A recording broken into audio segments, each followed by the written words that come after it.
విలీనమైన గ్రామాల్లో పెద్ద ఎత్తున వ్యతిరేకత అనేది ఉంది. ఎందుకు అని అంటే అవన్నీ ఈ రోజు కూడా వాటి యొక్క వాతావరణం గ్రామీణ వాతావరణం ఉన్నటువంటి గ్రామాలు ఉన్నాయి. గుదిమళ్ళ కానీ, వెంకటగిరి కానీ, గుర్రాలపాడు కానీ, తెల్దారుపల్లి కానీ, లేదా ఏదులాపురం ఇలాంటి ముత్తగూడ లాంటి గ్రామాలు అవి ఇంకా పట్టణ అంటే ఆధునీకరణ జరగలేదు, గ్రామీణ వాతావరణమే ఉంది. అక్కడ కూడా ఒక రకమైన అంటే ఒక ఫ్యామిలీ రిలేషన్స్ లేకపోతే ఎంప్లాయీస్ తక్కువగా ఉండటం, గ్రామీణ వ్యవసాయం మీదనే ఎక్కువ ఆధారపడటం వల్ల ఆ గ్రామాల్లో ఉన్నటువంటి ప్రజలందరూ కూడా వాళ్ళు మున్సిపాలిటీలో కలపడాన్ని జీర్ణించుకోలేకపోతూ ఉన్నారు. ఖచ్చితంగా మా గ్రామాలు గ్రామ పంచాయతీలుగానే ఉండాలి, మున్సిపాలిటీలో ఉండొద్దని చెప్పడం జరుగుతుంది.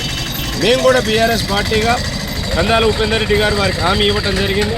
బీఆర్ఎస్ గవర్నమెంట్ వస్తే ఈ గ్రామాలన్నింటినీ కూడా మన మున్సిపాలిటీ నుంచి సపరేట్ చేసేసి ఖచ్చితంగా మళ్ళీ గ్రామ పంచాయతీలుగా చేస్తామని చెప్పడం జరిగింది. ప్రజలు కూడా దాన్ని బ్రహ్మాండంగా స్వీకరించడం జరిగింది. వాళ్ళు కోరుకునేది కూడా అదే. ప్రత్యేకించి గ్రామీణ ప్రాంతాల్లో ఉన్నటువంటి ఎస్సీ, ఎస్టీ, బీసీ, మైనార్టీ ఎవరైతే పేద ప్రజలు ఉన్నారో గ్రామీణ ఉపాధి హామీ పథకానికి వాళ్ళు అనర్హులు అవుతారు. ఎందుకంటే మున్సిపాలిటీలో కలపడం వల్ల, ఎందుకంటే కేంద్ర ప్రభుత్వంలో ఓన్లీ గ్రామీణ ప్రాంతాలు మాత్రమే ఈ ఉపాధి హామీ పథకంలో ఉన్నాయి.